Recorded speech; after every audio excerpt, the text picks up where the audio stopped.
Esta es una oración muy personal de Jeremías. Ahí él muestra todo lo que él tiene adentro, y mientras seguimos la lectura de esta oración, la versión que van a ver es la versión NTV. Mientras seguimos la lectura y escuchamos, busquemos algún punto en común entre lo que dice Jeremías en su oración y nuestra situación hoy en día. Creo que todos en algún punto nos vamos a sentir identificados con lo que él va a estar expresando ahora. Así que bueno, ya estamos más o menos todos servidos. Creo que sí. Prestemos atención y sigamos atentos a la lectura. Ahora sí.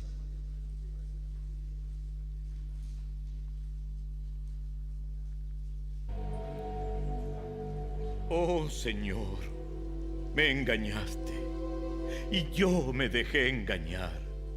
Eres más fuerte que yo y me dominaste. Ahora soy objeto de burla todos los días. Todos se ríen de mí. Cuando hablo, me brotan las palabras. Grito violencia y destrucción. Así que estos mensajes del Señor me han convertido en objeto de burla.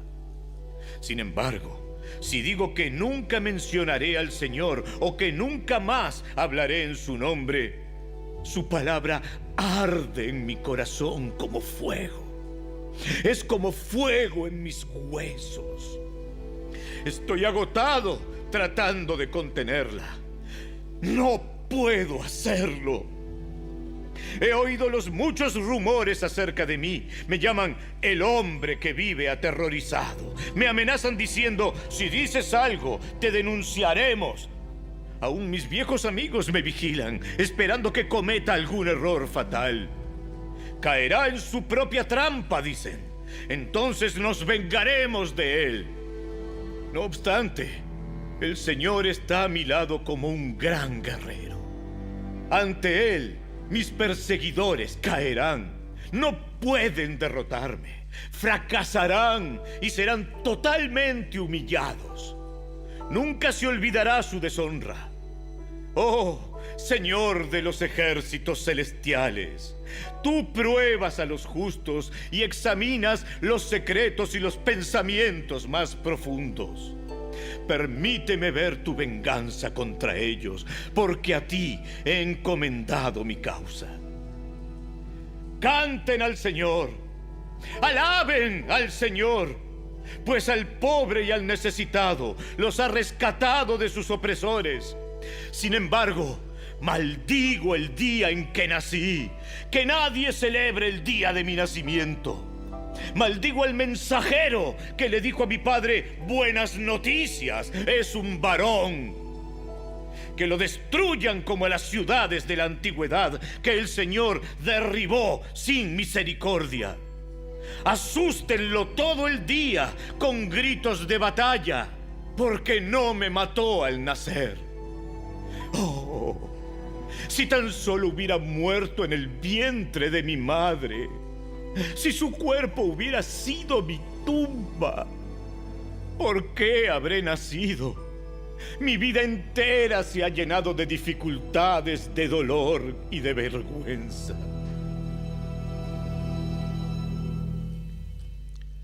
Qué oración, ¿eh? ¿Alguna vez alguien elevó una oración así? Vamos a ver en esta oración, el título de este mensaje es Los claroscuros, no, una vida de claroscuros. A ver, ¿estamos? Una experiencia de claroscuro, no me acordaba de mi propio título. Que pensé tantos. Y para entrar un poco en por qué Jeremías, por qué eleva esta oración, vamos a ver un poco el contexto. En el capítulo 19, capítulo anterior, Dios le dice a Jeremías que lleve un cántaro, junte a los sacerdotes, a los ancianos, que vaya a un lugar y ahí les y ahí rompa el cántaro, va a un valle donde se usaba para el sacrificio de ídolos, bueno, que rompa el cántaro y que diga que eso le iba a pasar a Jerusalén. Esa es la palabra de juicio que llevaba Jeremías. Por eso, por ese motivo, escucha en el capítulo 20, aparece un personaje, Pasur, un principal del templo, que no le gustó para nada la profecía de Jeremías, entonces lo manda a arrestar, lo golpean y pasa toda la noche en el cepo. El cepo, para quienes no saben, es un elemento de tortura donde hay dos cepos. Uno donde la persona, cada vez que en las películas se ven, está en un pedazo de madera con la cabeza y las manos. Ese es un cepo. Y hay otro que además están doblados porque también tienen los pies atrapados. Imagínense en esa posición toda una noche. Eso es capítulo 20 al inicio. Y después de ese episodio, no sé exactamente si es inmediatamente después, pero sumando todo lo que venía sufriendo Jeremías por anunciar el mensaje de Dios, hace esta oración. Y en esta oración de Jeremías, quiero que veamos, pasando un poco todo este dolor que él expresa, que veamos 4 cosas. Veamos a la palabra de Dios que sostiene, la presencia de Dios que protege,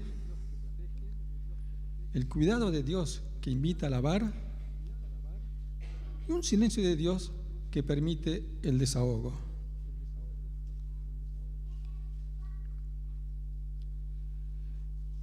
En la primera parte de la oración podemos ver cómo se sentía Jeremías con respecto a Dios, con respecto a su gente, al pueblo, y con respecto a sí mismo.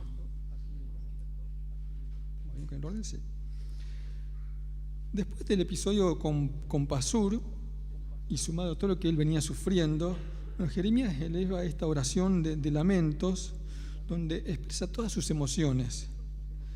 En la primera frase dice: me sedujiste, Señor. Esa es mi versión. Otras versiones dice: me engañaste y fui engañado. Me sedujiste y fui seducido. Y de alguna forma Jeremías muestra una vulnerabilidad con parte de Dios y que la tarea que él está haciendo no era la que él se había imaginado. Y podríamos decir que con respecto al Señor, con respecto a Dios, él se siente engañado. Si vamos unos capítulos antes, no lo busquen, en Jeremías 15, 18, él ya venía diciendo algo así. Él le dice a Dios: ¿serás para mí un arroyo engañoso de aguas no confiables? Eso le dice Jeremías al Señor. Y acá ya es más claro: me sedujiste, me engañaste. Y no lo pude resistir porque sos más fuerte que yo. Tal vez Jeremías tenía en mente las palabras que le dijo Dios cuando recibió su llamado en el capítulo 1, eso sí lo vamos a buscar, lo vamos a leer. Capítulo 1, versículos 18 y 19.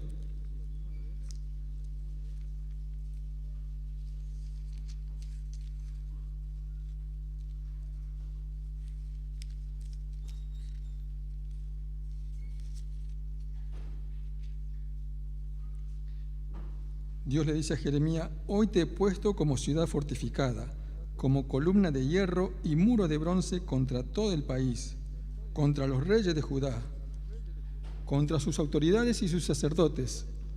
Ahí estaba Pasur. Contra la gente del país.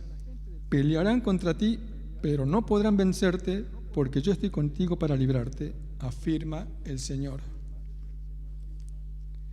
Pero vemos que Jeremías sufrió en manos de este hombre Pasur, y tal vez él no se veía en este momento como columna de bronce, como ciudad fortificada. Por eso podría decir: me engañaste, porque lo que iba a hacer conmigo no está pasando ahora.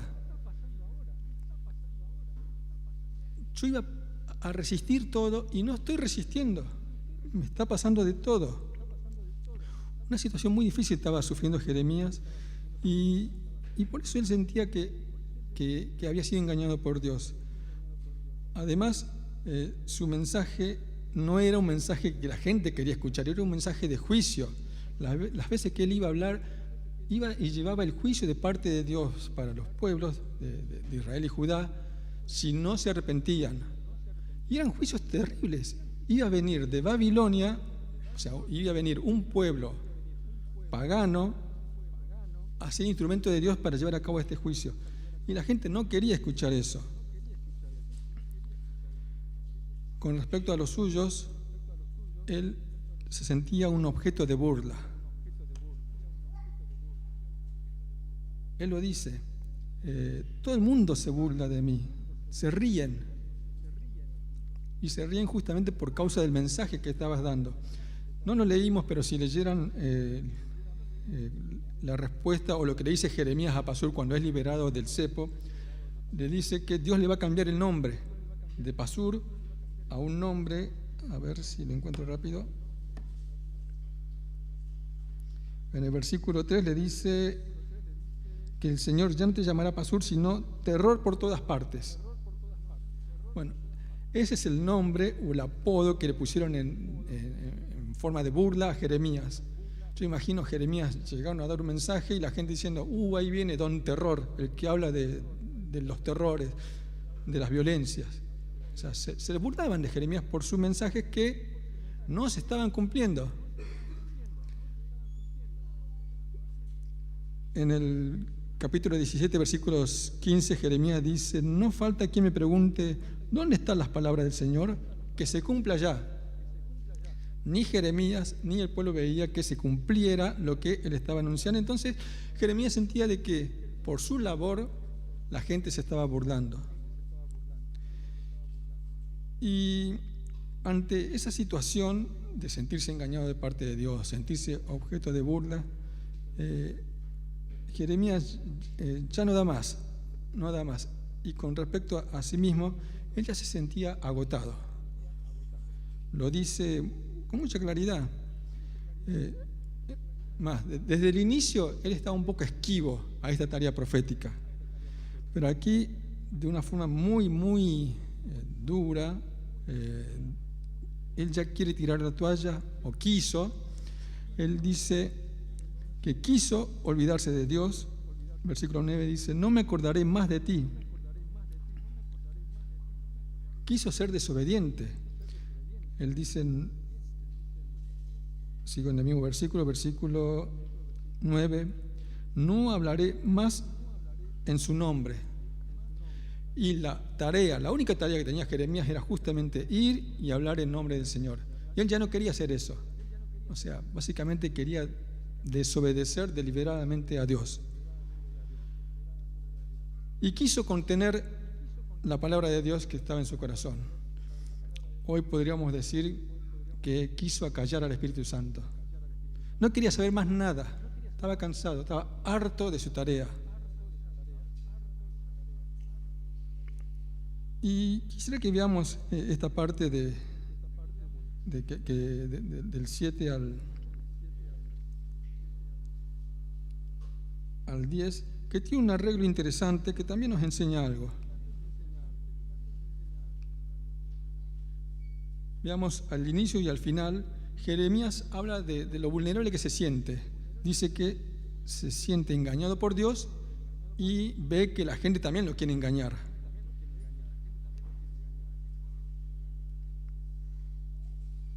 Ve que la gente se burla de él, se siente objeto de burla, lo dice al principio y al final.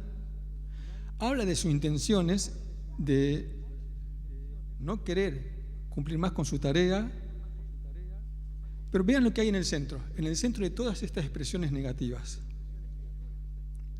Dice, entonces su palabra en mi interior se vuelve un fuego ardiente que me cala hasta los huesos. Jeremías encontró dentro de todo estos pensamientos negativos, de todos estos sentimientos que lo atormentaban, que estaba la palabra de Dios que lo sostenía. Había algo adentro de él que lo llevaba todos los días a levantarse y seguir obedeciendo. Algo que no era de él. Por sus propias fuerzas no podía llevar adelante la tarea. Era la palabra de Dios. Y Jeremías usa una figura, la figura del fuego. Yo cuando era chico vivía mucho en el sur y a veces teníamos un transporte que nos llevaba de la escuela a nuestras casas en el sur de Neuquén. Y a veces el transporte se rompía, había que volver caminando. En verano no había problema, en invierno con la nieve alta ya era un problema. Pero igual, los chicos aventureros nos gustaba caminar por la nieve y caminábamos, no sé, creo que eran 2 kilómetros de la escuela a la casa. Llegábamos helados,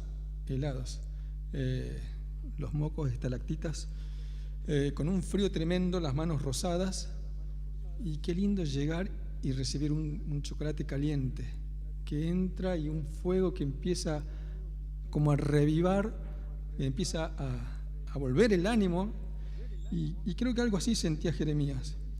Toda la situación que él estaba viviendo lo tenía frío, acabado, pero la palabra de Dios que estaba adentro lo reanimaba, lo hacía volver a salir adelante, aunque haya pasado toda una noche en el cepo.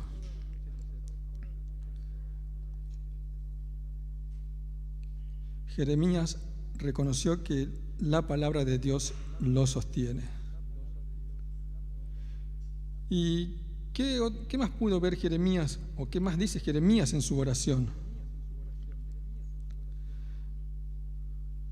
Lo primero que ve es a Dios junto a él.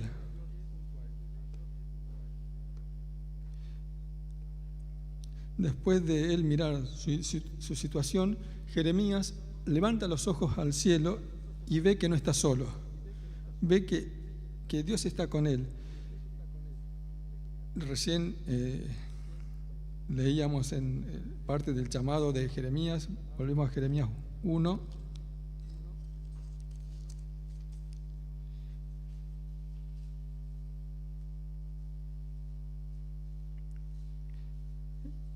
Dice: no le temas a nadie, porque yo estoy contigo para librarte, lo afirma el Señor. Desde el inicio, el Señor le prometió su compañía, su presencia, que no iba a estar solo, que Él iba a estar. Y varias veces Dios le recuerda que Él iba a estar con él en todo momento. Y estas palabras deben haber quedado grabadas en su corazón, porque en este momento de angustia, cuando él eleva esta oración de lamentos, mirando al cielo dice: el Señor está conmigo. Y no solamente eso, no solamente ve que Dios está junto a él, Dios está como un protector, porque dice que es como poderoso gigante en unas versiones, en otras versiones como un guerrero poderoso. Hay otras versiones que dice como un campeón poderoso. Y no usa esta palabra dando a entender la relación que hay en esta lucha en la que se encuentra Jeremías, en esta situación de conflictos. ¿Cuál es su rol y cuál es el rol de Dios? Dios está como gigante, como un guerrero gigante o como un campeón poderoso. Y yo pensaba, para entender qué estaba pensando Jeremías o qué está queriendo decir Jeremías con esto, cuando David se enfrentó con Goliat. ¿Se acuerdan ese evento? 2 ejércitos, los filisteos por un lado, el pueblo de Israel por el otro, enfrentados, pero no combatían. Había un campeón de los filisteos, ¿quién era? Goliat, que todas las mañanas se levantaba y decía: venga uno de ustedes a pelear. Si me gana, nosotros le servimos. Si yo le gano, ustedes nos sirven. Y a veces en algunas peleas, en algunos combates, la guerra o el combate se definía así: no ejército con ejército, sino campeón con campeón. Había menos pérdidas, capaz que convenía.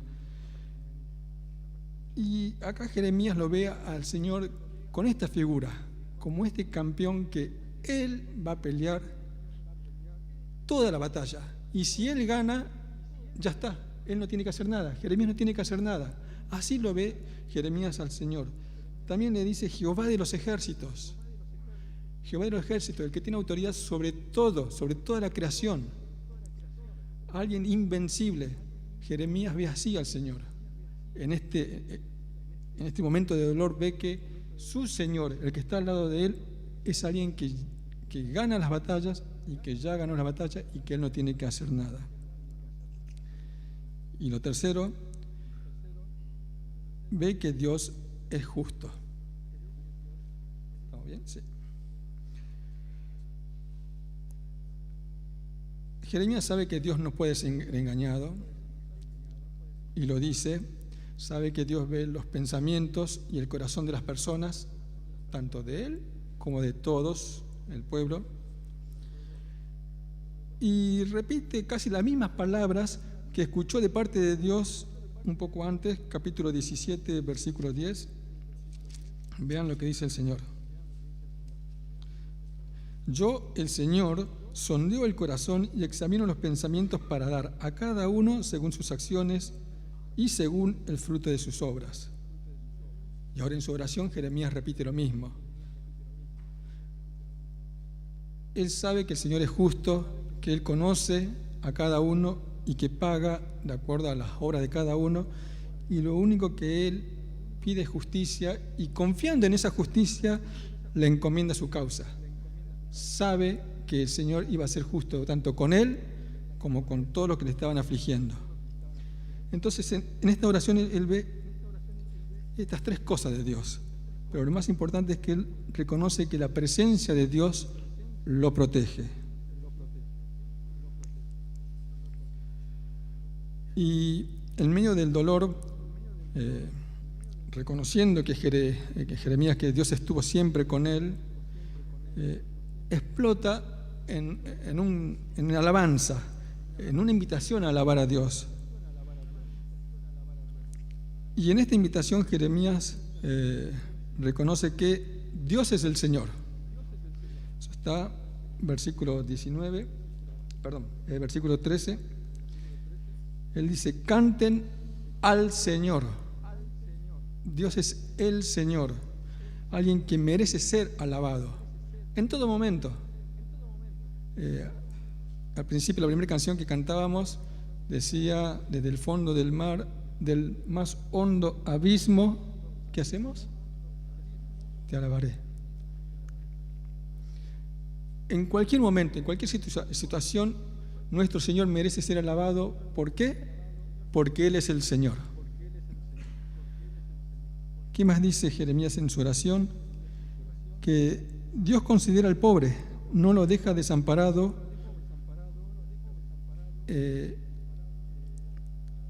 aún en estas situaciones adversas. Y cuando habla de pobre, no se está refiriendo a algo económico, no habla de pobres contra ricos, sino habla de los pobres y los malvados. ¿Y quiénes son estos pobres? Los pobres son aquellos que saben que sin Dios no tienen nada. En otras versiones habla de los mansos, los humildes, los que están dispuestos a que Dios trabaje en sus vidas. Y en este pequeño canto de alabanza, Jeremías está diciendo que Él salva a los pobres del poder de los malvados y está dando a entender otra vez la justicia de Dios y que el Señor cuida. El Señor cuida al pobre, cuida al más débil.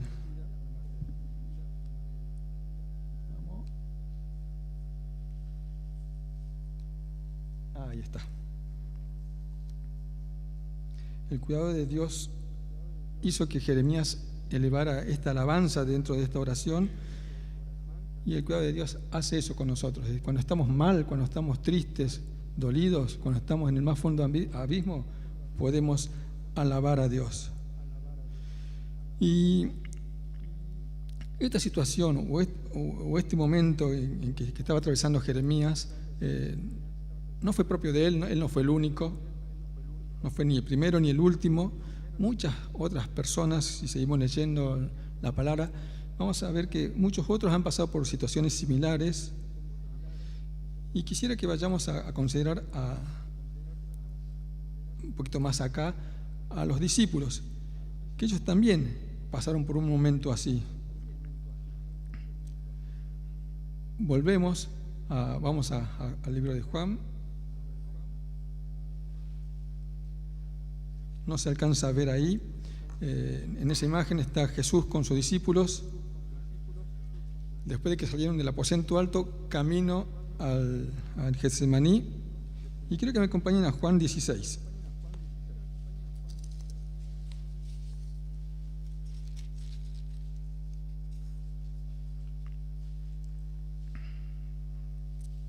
Vamos a leer algunos versículos de este capítulo.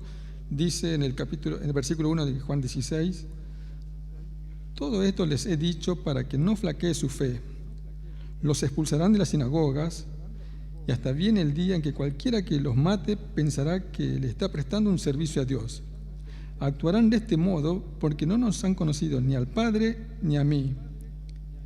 Y les digo esto para que cuando llegue ese día se acuerden de que ya se los había advertido.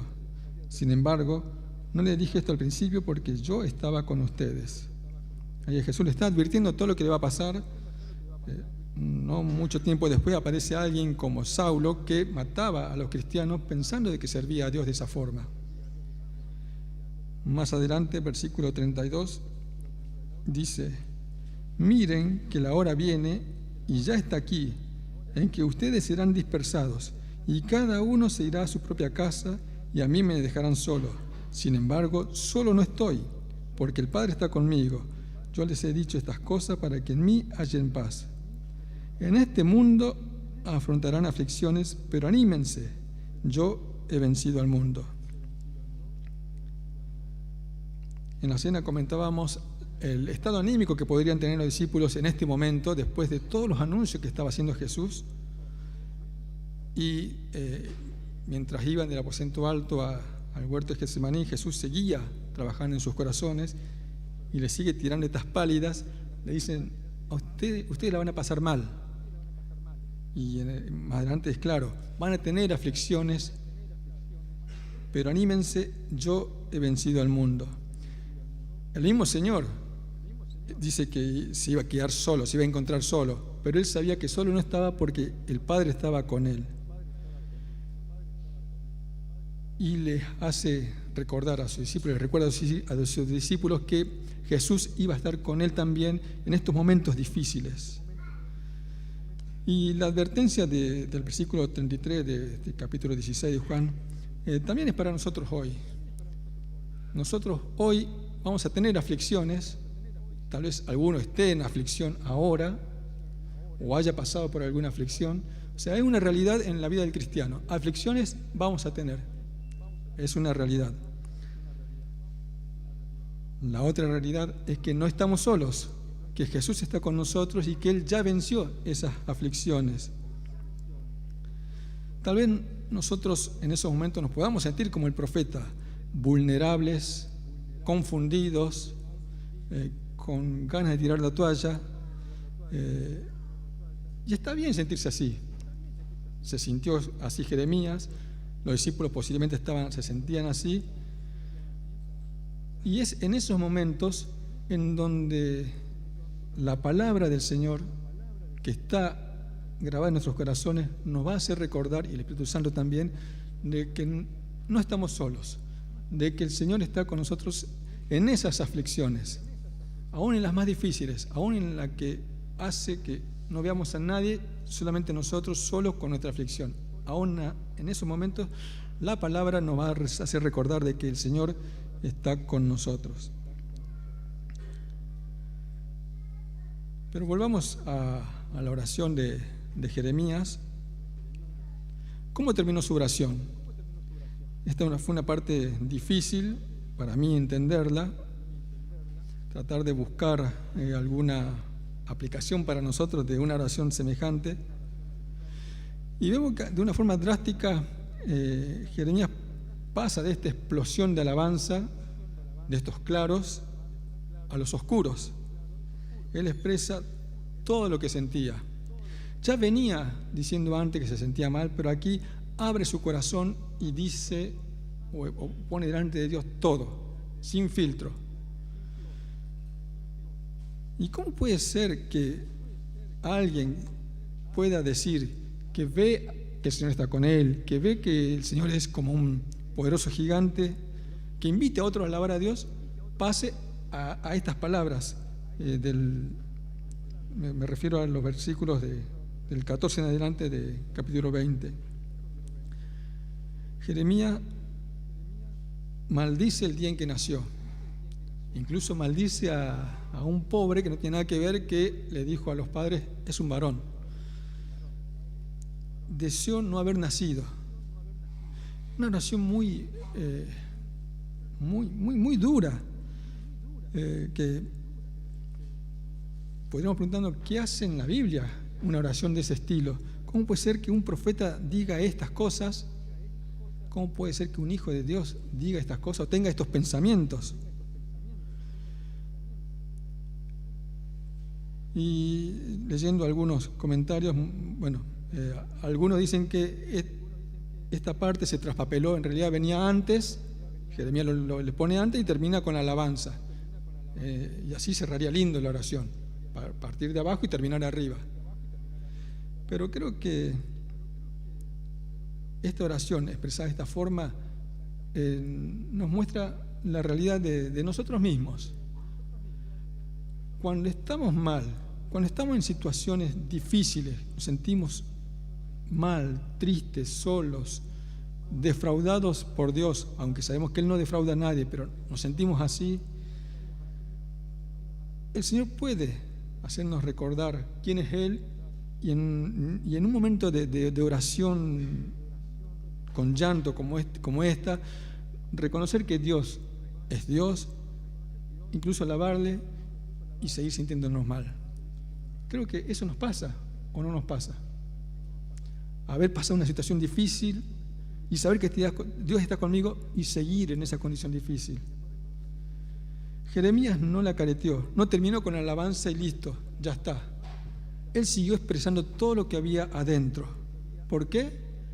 Porque sabía que había un Dios que le escuchaba, un Dios con el cual él podía ser sincero, podía expresar delante del Señor todo lo que había en su corazón, porque el Señor ya lo sabía. ¿Qué sentido tenía esconderle algo al Señor que Él lo sabe todo? Conoce nuestros pensamientos, conoce nuestro corazón.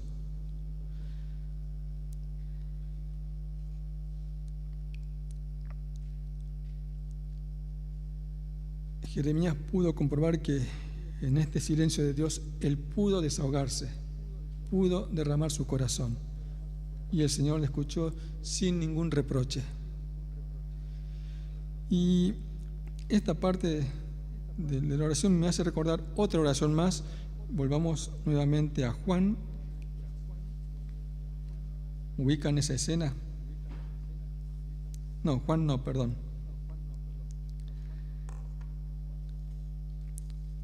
Juan no relata esta parte. Después de Jesús hablar con sus discípulos, caminar mientras iban camino al huerto, Jesús sigue trabajando en ellos, le dice que Él es la vid verdadera y que ellos son los pámpanos. Pero vamos a Marcos capítulo 14, cuando ya llegan al huerto.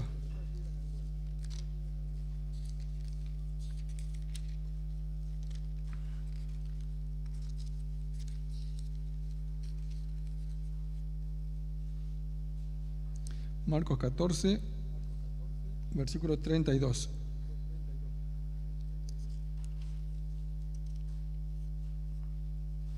Dice: fueron a un lugar llamado Getsemaní y Jesús le dijo a sus discípulos: siéntense aquí mientras yo oro. Se llevó a Pedro, a Jacobo y a Juan y comenzó a sentir temor y tristeza. ¿Qué sentía Jesús? Temor y tristeza, el Señor Jesús. Y dice Jesús: miren, es tal la angustia que me invade que me siento morir. ¿Alguna vez alguien tuvo un sentimiento de ese estilo? Querer morir, querer desaparecer por la angustia, por el dolor que está sintiendo. Bueno, Jesús lo sintió. Él dice, es tal la angustia que me invade que me siento morir. Y le dijo, quédense aquí y vigilen.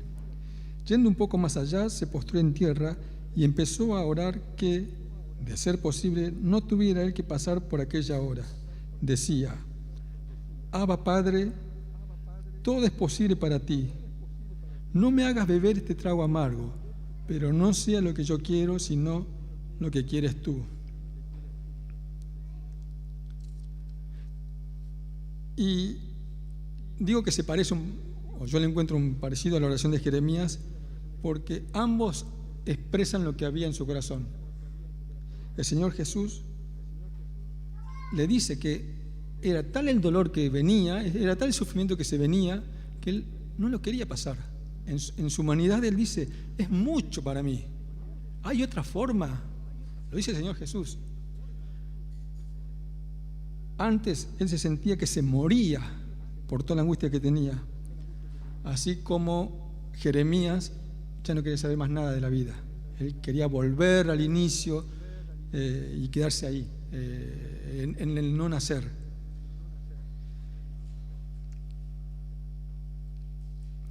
Y Jesús también reconoce el poder de Dios, así como lo hizo Jeremías. Jeremías decía que Dios era un poderoso gigante. Jesús dice, Padre, todo es posible para ti, porque Dios es Jehová de los ejércitos. Todo es posible para Él. Y en lo que un poco se diferencia es que Jesús, a pesar de todo este dolor, de saber lo que le esperaba, Jesús puede decir, no sea lo que yo quiero, sino lo que tú quieres. Y ambas oraciones nos enseñan que podemos sentirnos mal, muy mal, y no está mal sentirse así, porque es parte del ser humano pasar y sufrir y tener estas emociones tan tristes, tan dolorosas. Pero también podemos ir al Señor con todo este dolor sin esconder nada, porque sabemos que Él nos va a escuchar, nos va a entender, porque podemos ver que Jesús pasó por lo mismo. Él también estuvo mal y tuvo este sentimiento de no querer seguir, solo que Él sí siguió. Entonces Él nos va a entender cuando nosotros querramos tirar la toalla. Ambas oraciones nos enseñan que en el dolor podemos reconocer que Dios está con nosotros, y en la oración de Jeremías podemos ver que en el dolor podemos alabar a Dios. No va a ser la misma alabanza que tengamos cuando estamos bien, como cuando estamos todos juntos acá. Es otra, es una alabanza quizás con lágrimas, con muchas lágrimas.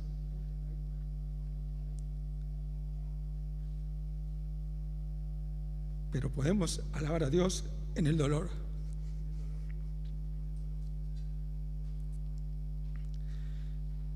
Y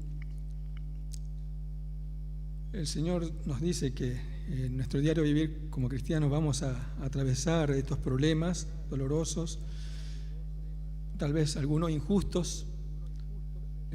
¿Cuánto no han sufrido injusticias en la vida? Y a veces por ser cristianos, a veces si nosotros hubiésemos tomado otro camino, si en el inicio hubiésemos dicho no al Señor y hubiésemos ido por otro lado, capaz que estuviéramos viviendo mucho mejor. Y lo que estamos pasando ahora es porque le dijimos sí al Señor. Y en algún momento eso nos puede parecer injusto. Señor, tus promesas, ¿dónde están? Bueno, tal vez no podamos ver las promesas, pero Él sí está. Y estas oraciones nos enseñan eso. Y mientras yo preparaba este mensaje, mientras meditaba en esta oración de Jeremías, el Señor puso en mi corazón mucho en nombre de 4 personas y sus familias: Miguel, Daniel, Hugo, que no lo veo. Acá está Hugo. Personas que hoy tienen la responsabilidad de estar al frente de la congregación, y no sé si les pasa a ustedes, pero a veces a mí me pasa que uno ve a quienes nos dirigen cómo sirven, cómo trabajan, cómo se esfuerzan, cómo están comprometidos, y uno dice, qué flor de cristiano, seguro que les va todo bien, el Señor los rebendice a ellos. No sé si le pasa a usted, pero a mí a veces me pasa. Y uno ve a personas que están en posición de liderazgo y yo no veo a veces que ellos también son personas que tienen sus conflictos, tienen sus dificultades, sus familias tienen conflictos, a veces conflictos que vienen con la responsabilidad, por el hecho de haber asumido la responsabilidad de estar aquí al frente. Bueno, mis queridos hermanos, el Señor les dice que el Señor está con ustedes y puede que en algún momento, no sé, hayan pensado en ¿por qué dije que sí? ¿Por qué estoy acá? Pero el Señor es quien le pone en ustedes ese sentir de seguir adelante.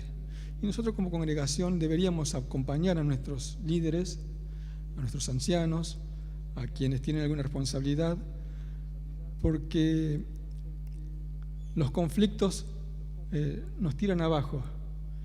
Y tenemos al Señor que nos acompaña, pero qué bueno también es tener una congregación que acompañe y que todos juntos podamos también ayudarnos unos a otros cuando estemos en estos momentos difíciles. Y para terminar, a modo de resumen, quisiera que recordemos y que llevemos estas cosas como puntos para seguir reflexionando. Uno, que seamos honestos con el Señor con lo que sentimos, con todo lo que sentimos. Él nos va a escuchar. Sigamos obedeciendo a pesar de los problemas que tengamos. Él va a hacer que eso sea posible. Y aferrémonos a Él en esos momentos de soledad, porque Él siempre está a nuestro lado. Y no dejemos de alabar su nombre. Oramos. Te doy gracias, Señor, porque en tu palabra podemos encontrar experiencias como este hombre, como Jeremías, un fiel siervo tuyo que a pesar de todo lo que le pasó, él seguía obedeciendo tu palabra.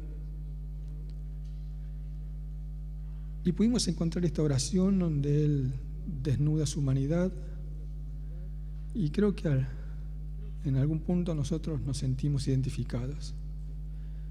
Señor, yo te ruego que tú